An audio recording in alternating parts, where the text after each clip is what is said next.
Well, hello champions, and how are you today? I hope you're doing fine, feeling very blessed, and guess what? Yes, it is Chit Chat Sunday. So if you want to know what we're talking about today, then just keep on. Okay, champions, so now we're going to move into the topic for this week's Chit Chat. I'm not sure if you guys know, but the month of October is not only for breast cancer. It's not only breast cancer month, but it's also domestic violence month. So I want to just do a little chit chat on domestic violence today. Okay, domestic violence. Domestic violence is something that happens across all nationalities, ethnicities, financial backgrounds, education levels. It's not discriminatory when it comes to domestic violence. Now, what is domestic violence? Okay, domestic violence is not only physical abuse, but it is also emotional abuse. So you don't necessarily have to, if you say, you know, well, I'm not in a relationship, or I'm not a victim of domestic violence. You may want to rethink that, because just because you're not being physically abused, meaning you're not being hit, you're not being assaulted in any kind of way, does not mean that you are not a victim. If you have a person that is emotionally threatening to you, meaning they are saying nasty things to you, they're calling you out of your name, you ain't this and you ain't that and you're such a B, and so on and so forth, they are tearing down your inner core with the emotional component of domestic violence. 9 times out of 10, if you're involved in some type of emotional domestic violence, then you soon will follow the physical component to that. Soon will follow. Now, there are times where, you know, people are pretty crafty that do this emotional violence, so to speak. They can be pretty crafty because there are some strict laws out there in these states that, you know, they come after you. You know, you'll be arrested and so on and so forth. You will get in the system. So they're pretty crafty with that, and they may not ever put their hand on you physically, okay? But they can tear down your spirit. They can tear down their soul just with their tongue, okay? So it's a form of domestic violence. Yes, it is, and I need for everyone to understand that. The other side of domestic violence is the physical component. The hitting, the grabbing, the pushing, the tugging, so on and so forth. All of that is domestic violence. Now, with the physical component as well as with the emotional component, the first time that you're hit, the first time that you're grabbed, the first time that you're shaken, that, believe it or not, is not going to be the only time. And I don't care what they say. I don't care what they say. I don't care if they come back and they apologize. Oh, baby, I was stressed out. You know, I got a lot going on my job. You know, oh, baby, financially, we're not doing right. You know, we don't have money. I don't care what excuse they give you. The first time that it happens is not going to be the last time. And if it is, then kudos to that person. But still, even if they hit you the first time, even if they shake you the first time, even if they throw you up against the wall the first time, you must think to yourself, why is this happening to me? Why are you doing this to me? You say you love me. This is not love. Physical abuse is not love. Emotional abuse is not love. Let me give you some signs, some red flags, so to speak, of domestic violence. The first part starts out really, really good, and this is what I call the honeymoon phase. Pretty much all relationships, professionally or personal, have a honeymoon phase, okay? Where everything is good, you clicking, your vibes got it going on, you know, You enjoy being with this person. They enjoy being with you. You know, you're feeding off of one another. The honeymoon phase, okay? But the honeymoon phase is just that, honeymoon. It's not gonna last. But what begins to happen is isolation. Well, why you going over to your mama house? You always going over to your mama house. Why do you need to go to your mama house every single day? Why do you need to talk to your sister every single day? You going to the grocery store? Why? You just went to the grocery store last week. We don't need no food. Isolation. Why are you hanging out with your girlfriend? What? Why? I don't understand. You don't need to hang out with your girlfriend every day. You going out to the shopping? Why are you doing so much shopping? Why are you going to the club? Why are you doing cocktail happy hour after work? No, you don't need to do that. You need to come straight home from work. Isolation. They want to isolate you from your normal routine. They want to isolate you from your family and your friends. They want to isolate you from studying and being the best that you can be. They want to take all of that away from you. Because you know why? Because that's a component of breaking down your spirit, breaking down your thinking, and getting you to that vulnerability where all you have is that abuser. Isolation. The next thing that comes up, the next red flag you need to pay attention to, telling you what and how and where.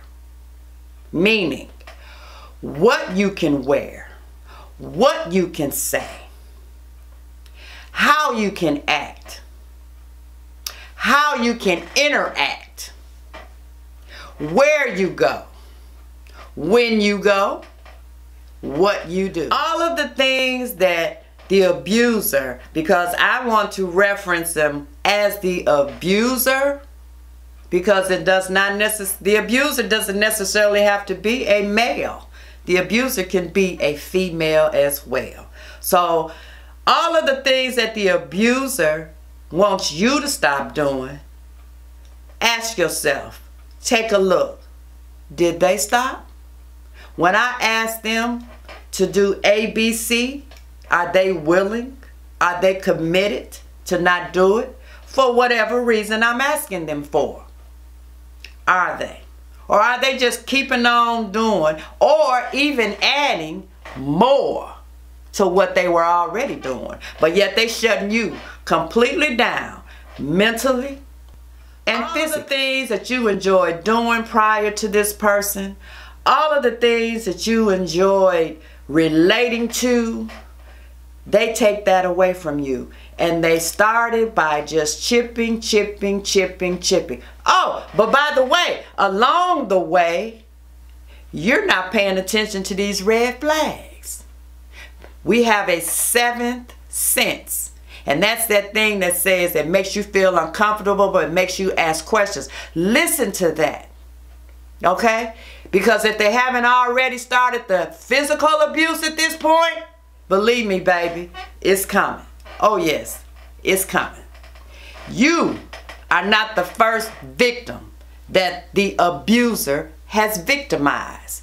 Most abusers have a trend. That is their MO, so to speak, is that they victimize. And then, check this out.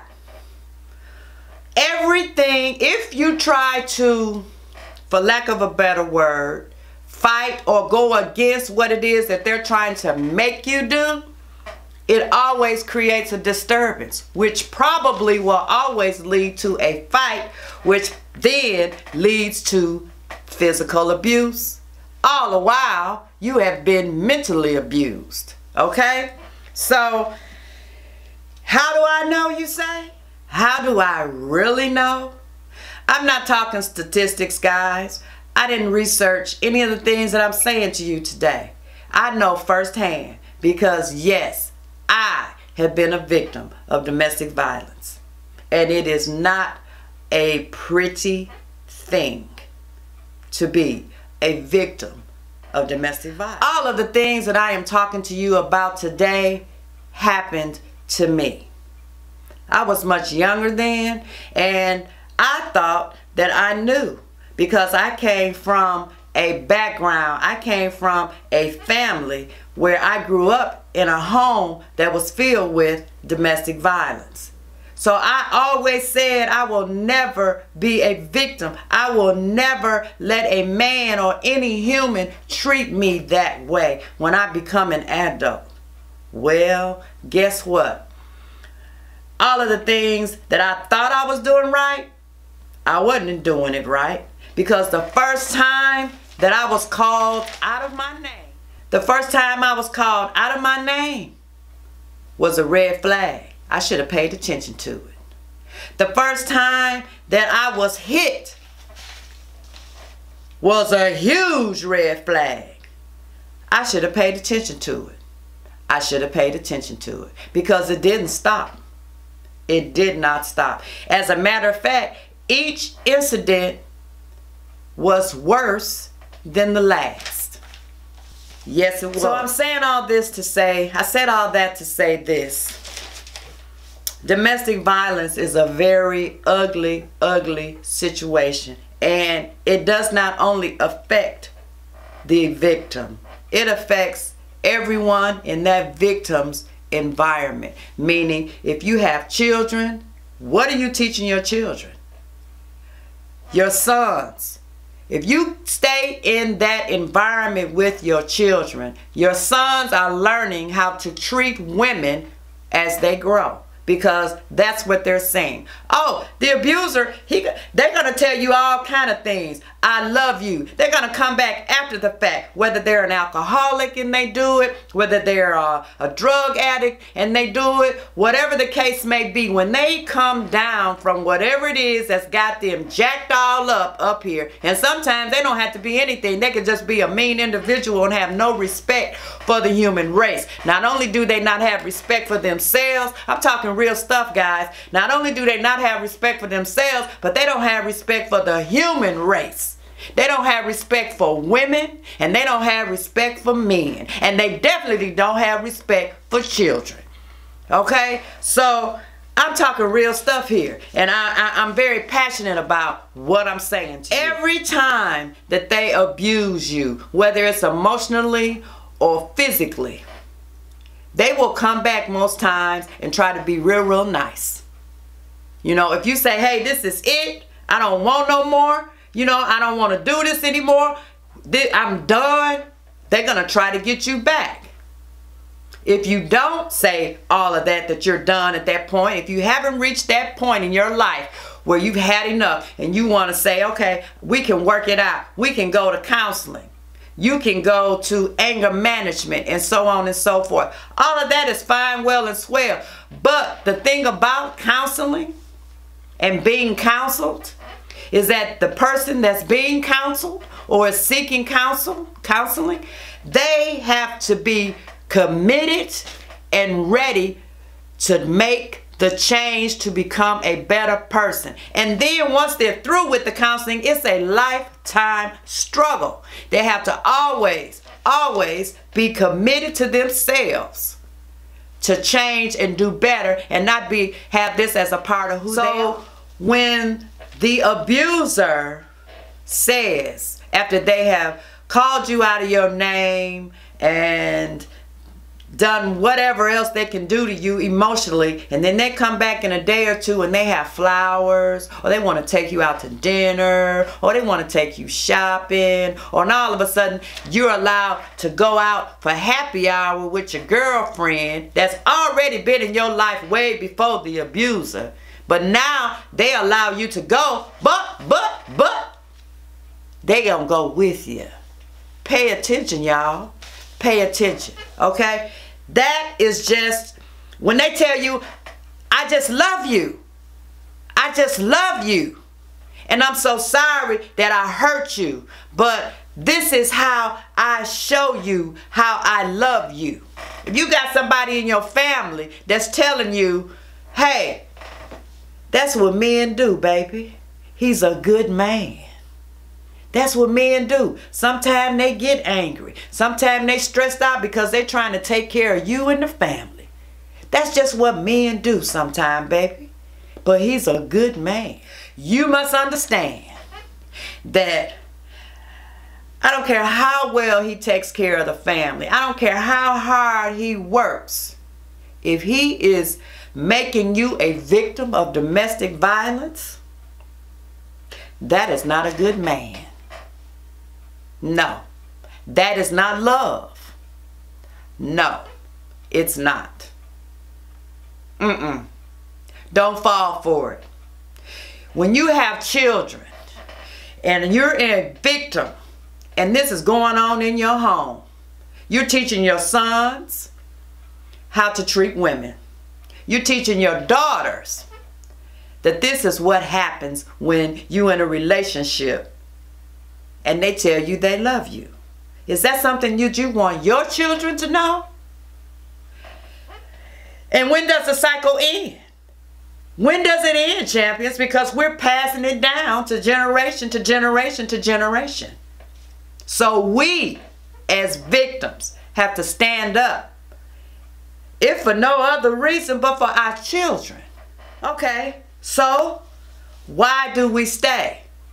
There's a plethora of reasons why we stay. Why did I stay? I stayed because I had small children. But it came a point in time when I said enough is enough. You know, I have a scar in my eyebrow where it will never go away and my hair will not grow. You know why? Because I got my abuser stomped me in my eye with his foot after he pushed me down a whole flight of stairs because I was trying to leave. At the time I was pregnant with his child. So after that, I was done. I was done. And I got out of that relationship. Now, there are things that you can do. The first thing, you need to go to the Lord, or you need to go to whomever you feel is that higher power in your world, spiritually, and ask them to help you and give you the strength to leave, to get out of this environment for the sake of yourself, mind, body, and soul, for the sake of your children, mind, body, and soul. That's the first thing you need to do, is you need to go to your spiritual being and pray. And you need to keep praying. And even after you get out of it, you need to keep praying so that you don't get back into another one just like the one you just left. Talking real deal, guys, real deal. Now I can go on and on and on about this because this is something that's very dear and true to my heart because I am a victim. And I call myself a victim. I'm no longer involved in that relationship. And it's been years and years and years and years since I was involved in that relationship. But when I left that relationship and I left that volatile environment, I made a pledge to myself, to my children, to my God, that I would never, ever be a victim, current victim, of that type of abuse again, whether it was physical or emotional, meaning mental abuse. Okay, so I'm still a victim, and I will always be a victim because I am always looking for red flags. Pay attention to them red flags. So therefore, I'm always going to be a victim, not a current victim, but I am a victim. I can't tell you to leave your situation. What I can do is tell you to really, really think about it. Because we have people that are coming up missing and they are coming up dead because of domestic violence. And not only that, we have police officers that are coming up shot and dying because they are responding to a domestic violence call for help. I don't know, but I will put the number to the National Domestic Violence Hotline number in the description box. It'll probably be running somewhere in my video here. This is something I'm very passionate with. I work with victims currently. And if you want to, you know more about how I feel about it, or how, how I got out of it, or, what resources that I have. Because a lot of times victims, they don't realize the resources that are available to them. Just, inbox me and we can do this offline. Because like I said, it affects everybody. And I'd be willing to bet you that everyone watching this video either has been a victim themselves or knows someone that is going through it.